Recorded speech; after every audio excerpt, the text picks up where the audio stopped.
Corinth was a city of altars. Every street corner bore a shrine. Every market offered meat once laid before idols. New believers wrestled with hard questions. Can we eat this food? Is it sin if we know idols aren't real? Paul doesn't start with the law. He starts with love. He says, we all have knowledge, but then he pierces the heart. Knowledge puffs up, but love builds up. The mature believer knows truth. The wise believer walks in love, because truth without love wounds, and love without truth misleads. Good morning, or whatever time you're listening, and welcome to Scriptured Devotional, where every word from the Word writes our hearts and guides our paths. This is your devotion for Tuesday, November 4, 2025. And today we explore 1 Corinthians chapters 8 through 11.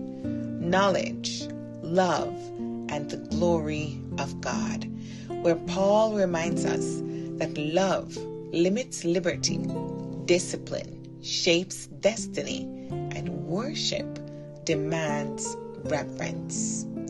Let us pray.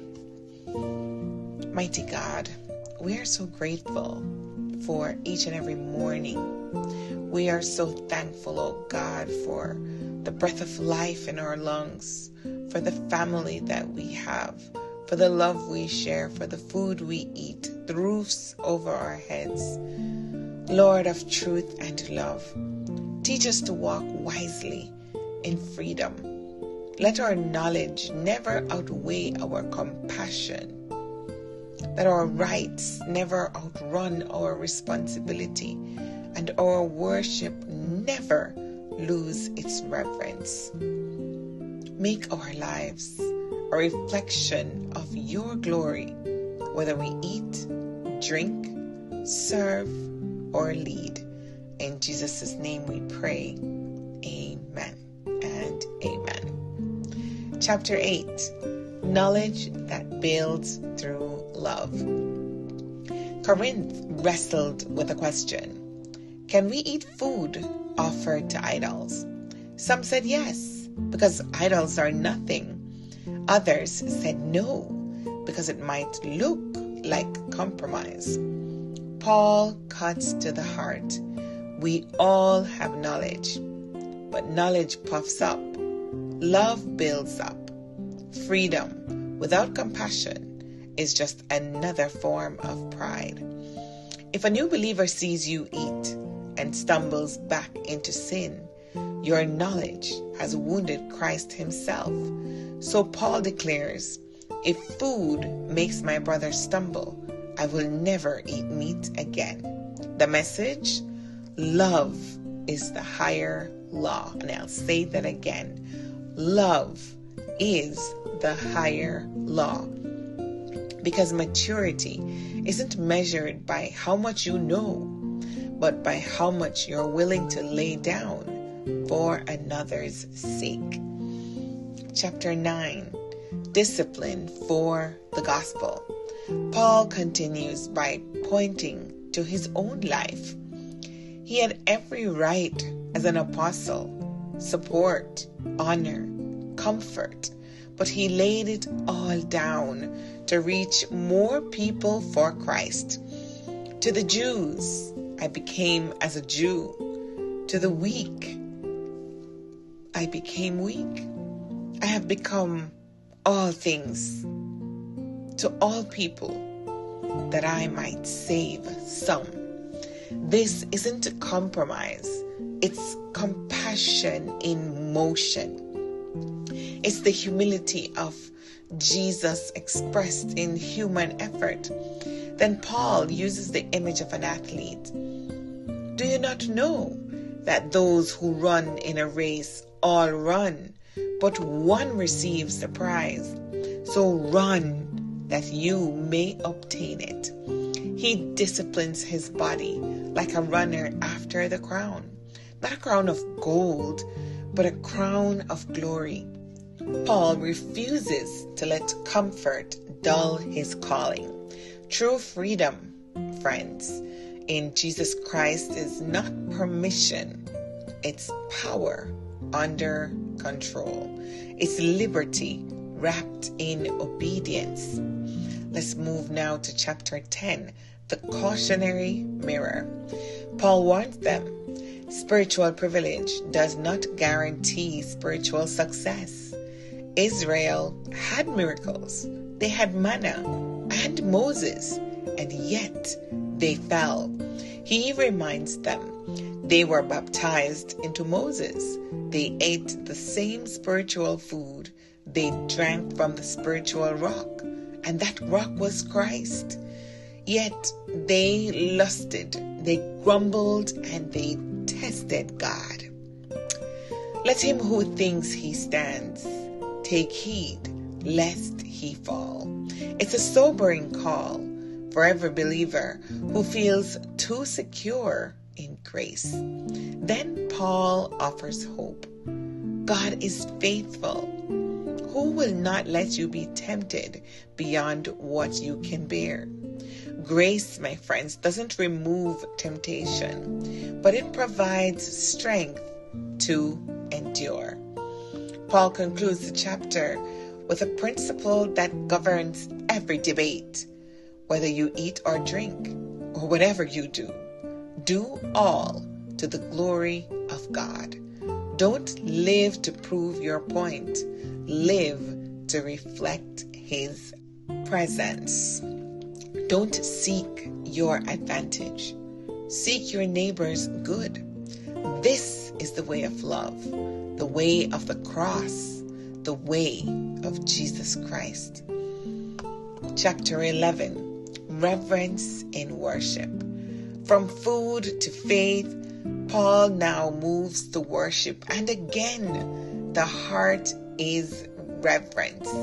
He begins with order in the church, honoring headship, not as hierarchy, but as divine design. God, Christ, man, woman, each reflecting the other's glory in service and submission. Then he turns to the Lord's Supper, the sacred meal meant to unite the body. But in Corinth, it had become a display of division. The rich feasting, the poor shamed. Paul's tone grieves. When you come together, it is not the Lord's Supper that you eat. He reminds them of what he received from the Lord. That the Lord Jesus, on the night he was betrayed, took bread and said, "This is my body, which is broken for you." The bread and cup, my friends, are not performance. They are remembrance, if you will. And remembrance demands repentance. Whosoever acts and drinks unworthily, Paul warns, eats and drinks judgment on himself. So he calls for self-examination. Let each man examine himself, and so let him eat. The Lord's table is a place of equality. All kneel, all need, all receive. The bread unites what pride divides. The way of the cross. These 4 chapters form one message. Freedom is not about doing what we please.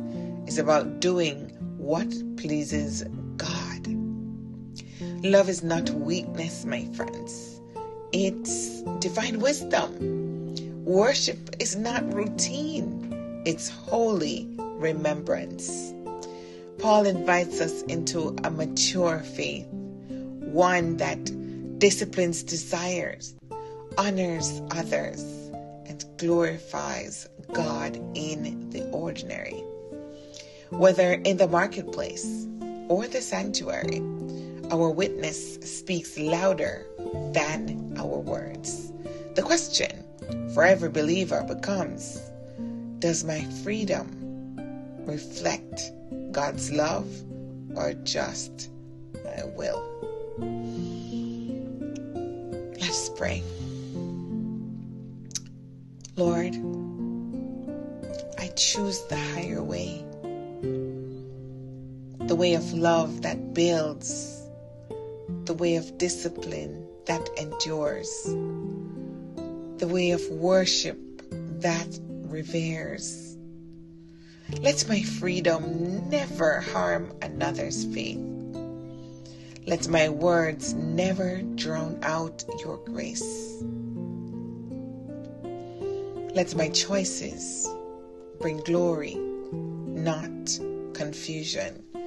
Teach me, Lord, to run with purpose, to worship with reverence, and to live for your glory alone.